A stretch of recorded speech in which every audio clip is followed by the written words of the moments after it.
Hello everyone, welcome to the trap. My name is Niharika Walia Bhatnagar and this is our JIB 10-minute session for the November examination. I hope your preparation is going good and this is where we'll be talking about today about the types of budget. Budget के ऊपर हमेशा paper में question रहते ही हैं. So this is an important topic and if you're preparing for this examination और आप ये देखना चाहते हो कि और कौन कौन से टॉपिक्स हैं in terms of PYQs जो बार बार पूछे जाते हैं तो आपको क्या करना होगा आपको यहाँ डिस्क्रिप्शन में एक लिंक गिवन है just click on the link it will take you to our website जहाँ से आप इसको रिव्यू कर सकते हैं you can definitely check out this specific PYQs और उसके अंदर आपको ना 2023 से लेकर अब तक के सारे PYQs मिल जाएंगे एब्सोल्युटली फ्री. कोई आपको पेमेंट की रिक्वायरमेंट नहीं है बस आपको वो हमारी वेबसाइट पर जाकर डाउनलोड करना है so please go ahead and check it out right away everyone and let's talk about the topic of types of budget. देखिए concept of budget and budgeting हमारा कैसा डिफाइन होता है. बजट होता है कि आप एंटिसिपेट करते हो कि आने वाले समय में आपके खर्चे कितने हो जाएंगे और उसके लिए आप एलोकेशन करके चलते हो ना. बजटिंग इज द प्रोसेस और बजट इज दैट प्रोडक्ट जो उससे निकल कर आता है वो फाइनेंशियल प्लान जो आपने फ्यूचर के लिए एंटिसिपेट किया कि इतने रुपए लगेंगे इतना ये चीज़ होगी और control over the future operations because you really want to maintain that control of understanding the uncertainty and trying to avoid the uncertainty. दोनों चीज़ें आप करोगे ना. Then comes it contains estimate of the future costs. ये एक systematic plan है जहां पर आप यूटिलाइजेशन ऑफ मैन पावर करने की कोशिश करते हो. मटेरियल है, रिसोर्सेज हैं, इसको मनी की टर्म्स में या यूनिट्स दोनों के टर्म्स में बताया जाता है और ये normally anticipated about the future है बट किस बेसिस पर होता है. We are looking into the future but on what basis are we going to look into the future everyone. We will be looking into the future on the basis of आप ना present चीज़ों को देखोगे और present चीज़ों के base पर आप फ्यूचर की एंटिसिपेशन करते हो. बेसिकली इसी तरीके से हम अपनी ऑर्गेनाइजेशन के अंदर कोशिश करते हैं ये जानने की कि आने वाले समय में हमारे खर्चे कितने होंगे इन्फ्लेशन का पॉइंट ऑफ व्यू ध्यान में रखते हुए.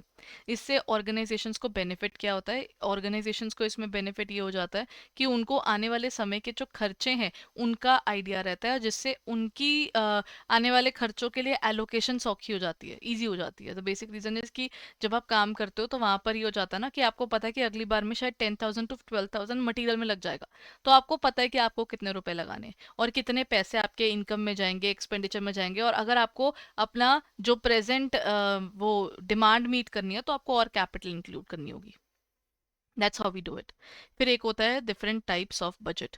हमारे बजट्स क्या होते हैं the scope of their coverage और the functions covered by them. हमारे पास कई तरह के बजट्स यहाँ पर कवर होते हैं. एक होता है सेल्स का बजट. सेल्स का बजट क्या होता है. A budget which talks about कि ऑर्गेनाइजेशन के अंदर एंटिसिपेटेड कल को सेल कितनी होनी है. वैसे ना इन एक्चुअल सबसे पहले बजट बनाया भी इसका जाता है और इसका रीज़न क्या है पता है. इसका रीज़न है कि ऑर्गेनाइजेशन को ये जानना बहुत ज़रूरी है कि हमारी अगले साल तक सेल कितनी हो जाएगी. अब इसी के बेस पर ये प्रोडक्शन करेंगे. अब इसी के बेस पर हमारा आने वाला पूरा का पूरा जो प्लान है वो इसी पर डिपेंड करेगा. अगर आपको यही नहीं पता कि आप सेल कितनी करने वाले तो आपकी प्रोडक्शन भी नहीं हो पाएगी उस हिसाब से. प्रोडक्शन नहीं पता तो ये भी नहीं पता कि प्रोडक्शन के लिए हमारे पास कितनी मशीनें हैं और कितनी मशीनें हमको रखनी पड़ेंगी.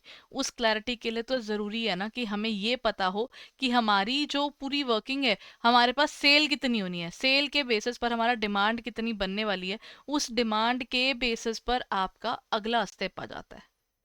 ठीक है ना. That is how they define it. Done.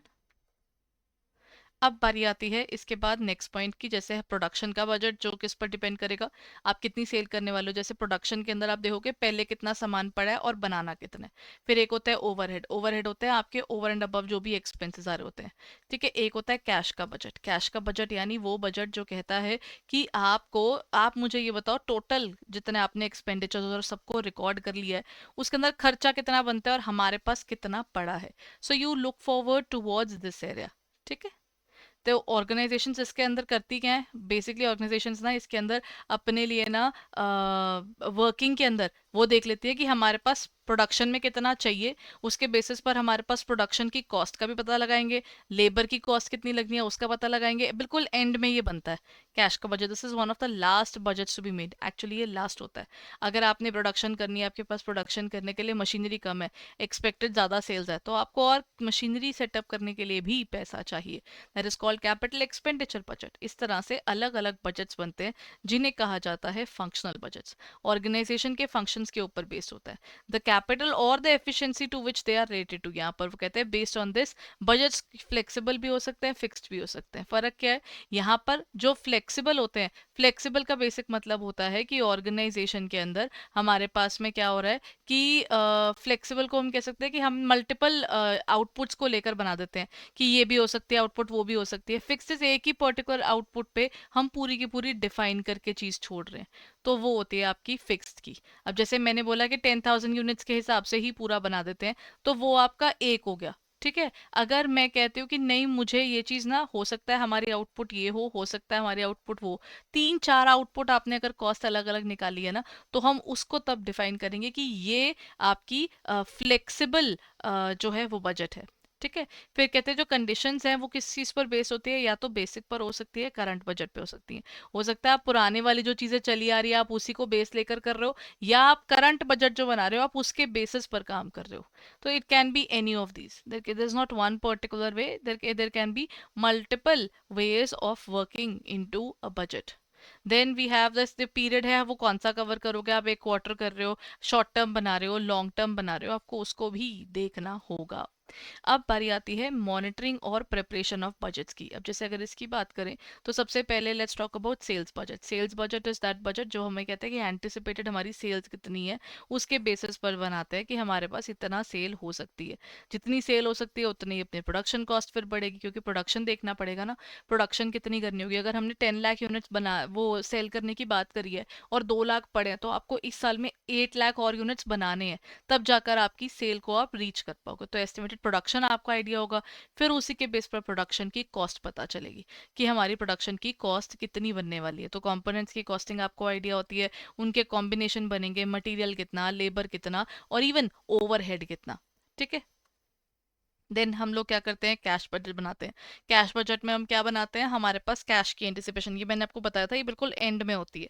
और अगर आपको ये पता चल रहा है कि आपको जो यूनिट्स बनाने हैं, अब उनके यूनिट्स के लिए आपको मशीनरी एक्स्ट्रा चाहिए होगी, तो आप क्या करोगे, अगर आपको मशीनरी एक्स्ट्रा चाहिए तो फिर आप कैपिटल का बजट बनाओगे। कैपिटल के बजट के थ्रू आपकी ऑर्गेनाइजेशन को ये पता चल जाएगा कि आपको फ्यूचर में कितनी कैपिटल चाहिए, और उसके हिसाब से आपको कितना मशीनरी के लिए और कितना पैसा चाहिए, वो सब इसमें यहाँ आ जाता है।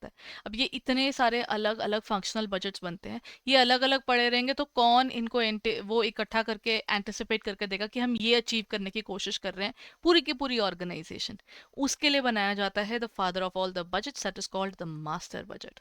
इस मास्टर बजट के अंदर सारे बजट्स को इंटरवीन किया जाता है, उन सबको मतलब एक्चुअली इंक्लूड किया जाता है उन सबको। अब ये इसके अंदर ना सिर्फ ये एक छोटी सी कोऑर्डिनेशन नहीं होती कि हाँ बस किया किया इकट्ठा करके लिख दिया, ये ना प्रॉपर कोऑर्डिनेट करके फंक्शंस के साथ में ये बजट्स को इकट्ठा एक जगह डाला जाता है, और ऑर्गेनाइजेशन के anticipated future profits losses expansion का क्या सीन है वो सब आपको इससे समझ में आता है। तो yes, the master budget plays a very very important role in the organizations, right? So this is it for the day, everyone. And at the same time, हमारा Independence Day का sale is still going on. It has been extended further, but today is the last day of it. If you are interested in purchasing our courses, तो आपको क्या करना होगा? You have to go on to our website edutap.in. As soon as आप वहाँ जाएंगे, वहाँ पर आपको courses में जाकर खोलना होगा JIB.